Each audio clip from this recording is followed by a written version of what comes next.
अस्सलाम वालेकुम dear student, welcome to study centre by Sana Arshad. आज हम डिस्कस करने जा रहे हैं टाइप्स ऑफ मैकेनिकल वेव्स को आज हम डिस्कस करने जा रहे हैं। दो तरह की मैकेनिकल वेव्स होती हैं, एक लॉन्जिट्यूडनल वेव्स और दूसरा होता है transverse waves.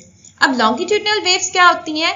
In longitudinal waves, the particle of the medium move back and forth along the direction of a propagation.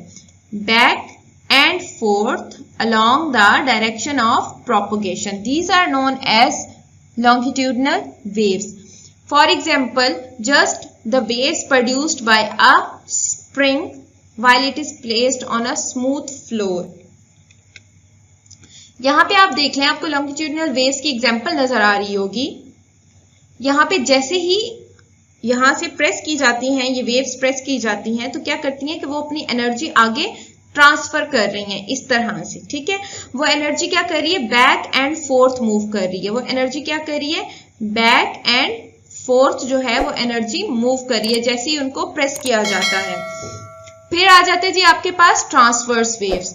अब ट्रांसवर्स वेव्स क्या होती है? In case of transverse waves the vibratory motion of a particle of the medium is perpendicular to the direction of waves. वहां पे क्या होता है? Back and fourth, यानी कि पैरेलल होती है मोशन की डायरेक्शन। यहाँ पे क्या है? मोशन की डायरेक्शन जो है वो क्या है आपके पास? परपेंडिकुलर है। ठीक है, perpendicular means at the angle of 90 degree. अब कौन सी एग्जांपल ले लेते हैं? Waves on the surface of the water and light waves are the example of transverse waves. इसकी फॉर्मेशन देख लेते हैं कि जैसे ही इसको हम इस तरह से जो है फ्लिप करते हैं तो इस तरह से वेव्स प्रोड्यूस होती हैं, जो कि क्या होती हैं कि बिल्कुल अपवर्ड जाके और डाउनवर्ड आती हैं। इस तरह की कुछ इसका स्ट्रक्चर बन रहा है। तो इस तरह से हम कह सकते हैं कि ट्रांसवर्स वेव्स होती हैं, उसमें जो मीडियम पार्टिकल्स हैं वो क्या करते हैं? परपेंडिकुलर मूव करते हैं to the direction of propagation. अब यहाँ पे दो टर्म्स यूज होती हैं, कंप्रेशन एंड रेयरफ्रैक्शन। कंप्रेशन ऐसे एरियाज होते हैं जहां पर जो आपकी वेव की लूप्स होती हैं वो क्या होती हैं? बहुत क्लोज होती हैं। और रेयरफ्रैक्शन ऐसे एरियाज होते हैं जो कि एक्सपैंड हुए होते हैं। ठीक है, यहाँ पे हम एग्जाम्पल देख लेते हैं, उससे आपको पता चल जाएगा। Just showing in this animation, ये देखें, ये वाले जो एरियाज हैं, ये वाले जो एरियाज हैं, ये जहाँ पे पार्टिकल्स बहुत क्लोज हैं एक दूसरे के, इन एरियाज को बोलते हैं कंप्रेशन। और जहाँ पे पार्टिकल्स बहुत ज्यादा अपार्ट हैं, उन पॉइंट्स को बोलते हैं वो क्या है? आपके रेयरफ्रैक्शंस हैं।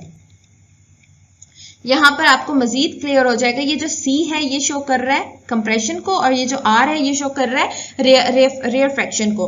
अब कंप्रेशन देखें, वो पार्टिकल्स जो हैं वो बिल्कुल क्या है? एक दूसरे के बहुत ज्यादा क्लोज हुए हैं। और रेयरफ्रैक्शन में देखें कि पार्टिकल्स एक दूसरे से अपार्ट हैं, उनमें गैप है, वो एक्सपैंड हुए हैं। वेवलेंथ क्या होती है? दो कंप्रेशंस के दरमियान या दो रेयरफ्रैक्शन के दरमियान जो डिस्टेंस होता है उसको हम कहते हैं वेवलेंथ। यहाँ पर आप देखें, दो यहाँ पर क्या है? ये ऊपर वाले पोर्शंस जो होते हैं इनको हम बोलते हैं क्रस्ट्स, और इन नीचे वाले पोर्शंस को बोलते हैं ट्रफ्स बोलते हैं। ठीक है, या यहाँ पे देखें, ये जो दो कंप्रेशन है इनके दरमियान या दो रेयरफ्रैक्शन के दरमियान जितना भी डिस्टेंस होगा उसको हम कहते हैं, वो क्या होता है? आपका वेवलेंथ होता है। वेवलेंथ को लैम्डा से शो किया। Wave as a carrier of energy. Waves भी एनर्जी कैरी करती हैं। किस तरह से? अभी हम एक एक्सपेरिमेंट देखते हैं। Drop a stone into a pond of water, water wave will be produced on the surface of the water and will travel to outwards. जैसे कि यहाँ पर है, जैसे आप देखें कि जैसे आप पानी वो जो स्टोन ड्रॉप करेंगे तो इस तरह से वेव्स जनरेट होंगी। इस तरह से जो है वो वेव जनरेट होंगी जो कि आउटवर्ड मूव करेंगी, जो कि किस तरफ मूव करेंगी? आउटवर्ड मूव करेंगी। Place a cork at some distance from a falling stone. अगर यहाँ पर सपोज करें कि आपकी जो है यहाँ पर आपने यहाँ पे कोई ना कोई स्टोन डाला है, तो एक स्पेसिफिक डिस्टेंस पे जाकर किसी ना किसी कॉर्क को प्लेस कर दें along with the motion of a water particles by getting energy from the waves। अब क्या होगा कि कॉर्क जो है वो यहाँ पर मूव करना स्टार्ट कर देगा। कॉर्क क्या करेगा? यहाँ पर मूव करना स्टार्ट कर देगा। क्यों मूव करेगा? क्योंकि जो एनर्जी इन वेव्स के थ्रू, इन रिपल्स के थ्रू उस तक ट्रेवल करेगी, वो उसको फोर्स करेगी कि वो अप एंड डाउन मूवमेंट करे। यहां पर देखिए ये जो कॉक है ये क्या करेगा, ये अप एंड डाउन जो है वो मूव करेगा, कभी क्रस्ट की तरफ तो कभी ट्रफ की तरफ। ठीक है, आपको यहां पर ये शो हो रहा होगा। अब रिलेशन बिटवीन वेलोसिटी, फ्रीक्वेंसी और वेवलेंथ, वो क्या होता है जी?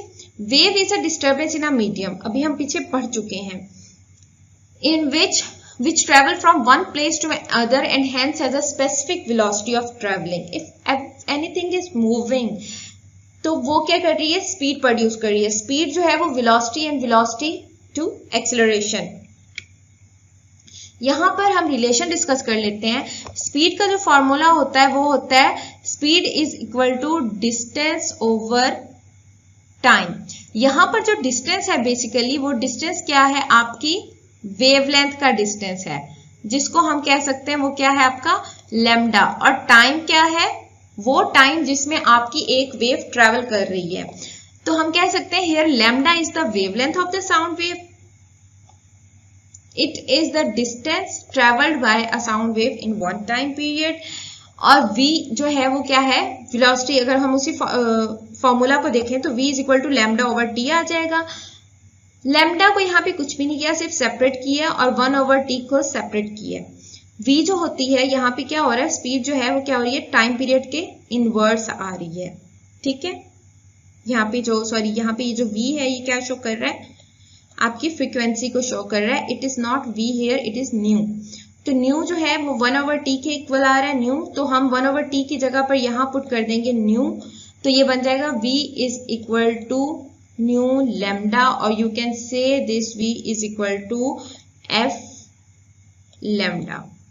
ठीक है, तो हम कह सकते हैं कि वेलोसिटी जो है वो क्या है? स्पीड जो है वो वेवलेंथ और फ्रीक्वेंसी का ब्लेंड है और प्रोडक्ट है। तो ये हमारा आज का लेक्चर